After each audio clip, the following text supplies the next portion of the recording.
বিশ্বের বৃহত্তম মেলা মহাকুম্ভ। নিজেকে খুবই ভাগ্যবান মনে করছি এই মহাকুম্ভে আসতে পেরে। এক বিরল অভিজ্ঞতা হলো এই মহাকুম্ভে। কি বিশাল আয়োজন, কি বিশাল এর কর্মকাণ্ড। এই মেলার ব্যাপ্তি প্রায় 40 বর্গ কিলোমিটার জায়গা জুড়ে, প্রায় 40 কোটি পুণ্যার্থীদের জমায়েত এই মেলা। ছোট্ট এই ভিডিওটি শেষ পর্যন্ত দেখুন। ভালো লাগলে অবশ্যই একটি লাইক দেবেন।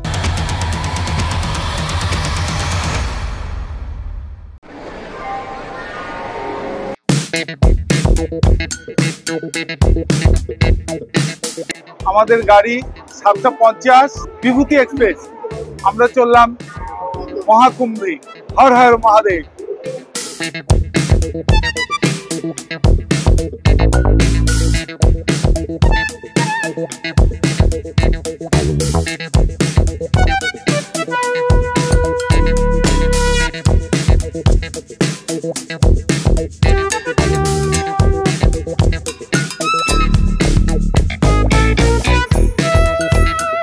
হাওড়া প্ল্যাটফর্মে আমরা সবাই প্রায় 35 জনের টিম অধীর আগ্রহে অপেক্ষা করছি কখন আমাদের ট্রেন দেবে আর কখন গিয়ে আমরা প্রয়াগরাজে গিয়ে পৌঁছাবো।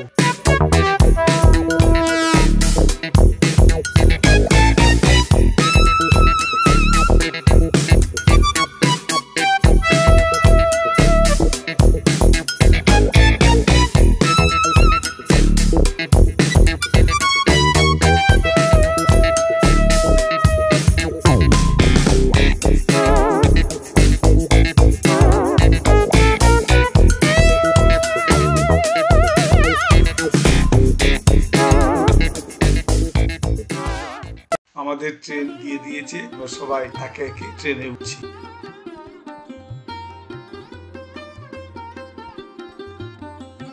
রিজার্ভেশন থাকা সত্ত্বেও যা জায়গা নিয়ে যা ঝামেলা বাবা। এক নতুন প্যাসেঞ্জার আমাদের সঙ্গে উঠেছে, কিন্তু আমরা এতক্ষণ দেখতে পাইনি। সেই প্যাসেঞ্জারটা কে একবার ভালো করে দেখে নিই। এই হচ্ছে আমাদের ছোট্ট গোপাল। তার যে গার্জিয়ান বলবো, তার যে পিতামাতা, তারা আমার সঙ্গে আছেন। ইনি এবং ইনি হচ্ছেন গোপালের মা। সেই ছোট্ট গোপালকে অতি যত্ন করে আমাদের সঙ্গে নিয়ে এসছেন। খুব ভালো লাগলো যে আমাদের সঙ্গে গোপাল যাচ্ছেন মহাকুম্ভে।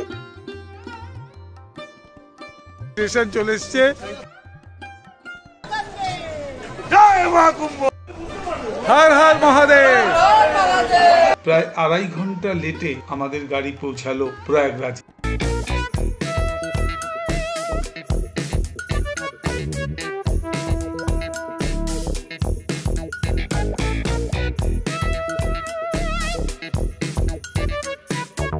স্টেশন থেকে বেরিয়েই এক চরম বিপর্যয়ের মুখে পড়লাম আমরা। অটো টোটো সবাই উল্টো পাল্টা দাম চাইছে, কেউ 600 টাকা, কেউ 1000 টাকা। তারপরে আমরা প্রশাসনের সাহায্যে মোটামুটি সমাধান করলাম। আসল ভাড়া স্টেশন থেকে হোটেল মাত্র 10 টাকা, সেখানে আমরা পার হেড 20 টাকায় রফা হলো। প্রশাসন আমাদের সহযোগিতা করলেন।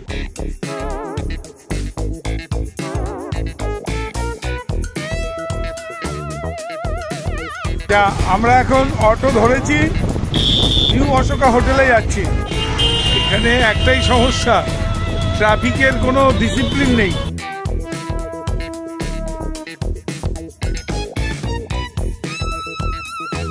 অবশেষে আমরা পৌঁছালাম আমাদের হোটেল নিউ অশোকাতে। হোটেলটির পরিষেবা এবং স্ট্যান্ডার্ড ততটা উচ্চ মানের নয়। আমাদের হোটেলের বারান্দা থেকে আমরা দোতলায়।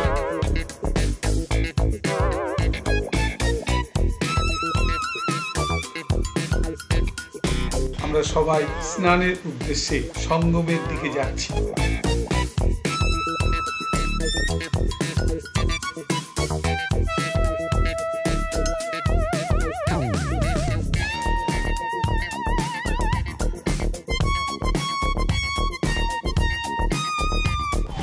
একটা বাজে অভিজ্ঞতা হচ্ছে। আমরা মহাকুম্ভে এসে দেখলাম এখানে কোনো ট্রাফিকের কন্ট্রোলই নেই।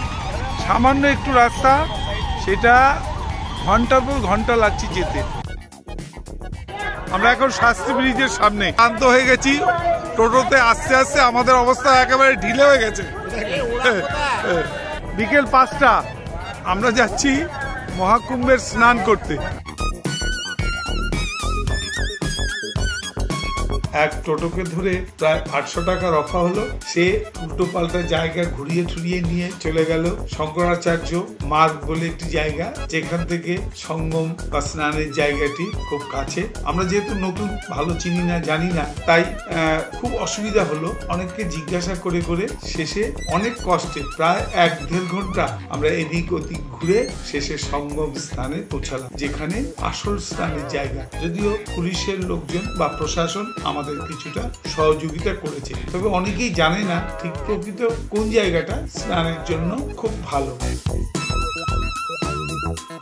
আপনাদের একটা কথা বলে রাখি, এখানে আসলে কিন্তু টোটোওয়ালাদের পাল্লায় পড়লে যদি আপনি একটু বুদ্ধিমান না হন বা একটু বিচার বুদ্ধি করে না চলতে পারেন, তাহলে কিন্তু আপনার সর্বনাশটি করে ছেড়ে দেবে। কেউ 1000 টাকা নেবে, কেউ উল্টোপাল্টা জায়গা ঘুরিয়ে এরকম করতে পারে। তাই একটু হিসেব করে বুঝে শুনে অটোওয়ালাদের সঙ্গে কন্ট্যাক্ট করে নেবেন।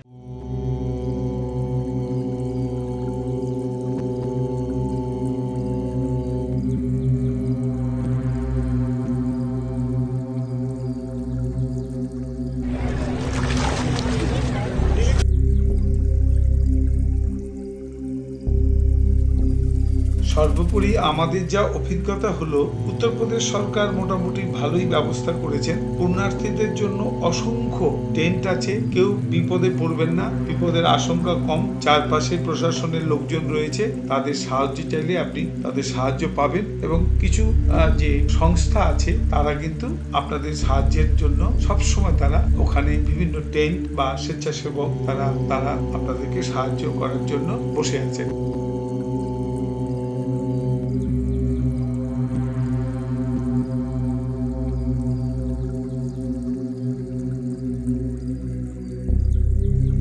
আমরা এই এতক্ষণে আমরা আসল ত্রিবেণী সঙ্গমে পৌঁছালাম। আমরা যে জায়গায় আমরা কি করছি, স্নান করবো বলে ভেবেছিলাম, সেইটা আসলে ত্রিবেণী সঙ্গম নয়, সেটা সঙ্গম, কিন্তু আসল ত্রিবেণী সঙ্গম হচ্ছে এটা। এবার আমরা স্নান করব।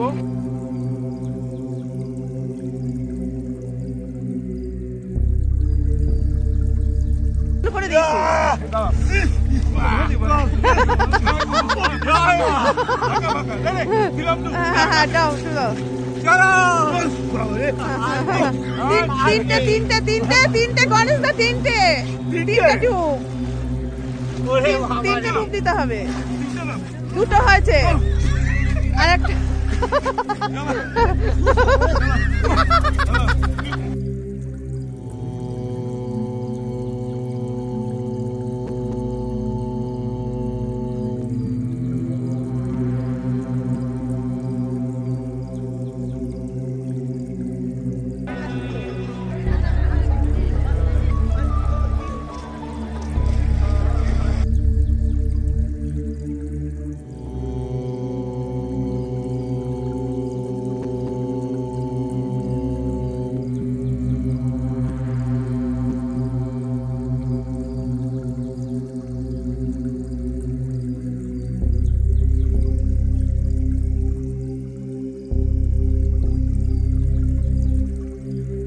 স্নান হয়ে গেল।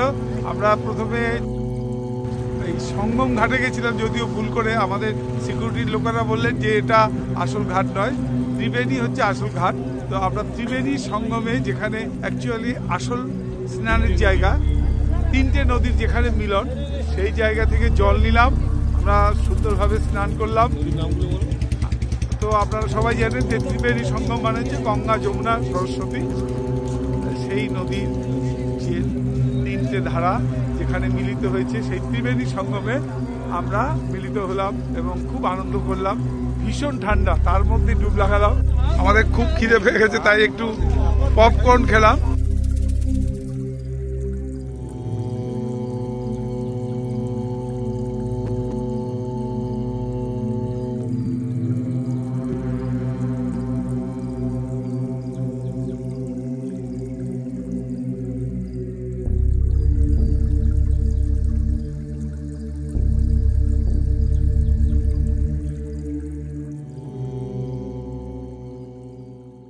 এখন আমাদের পেট পুজো, খুব খিদে পেয়ে গেছে, স্নান হয়ে গেল। এইবার আমরা কাছেই একটা সুন্দর রেস্টুরেন্টে বসলাম। এখন রাত প্রায় 10টা।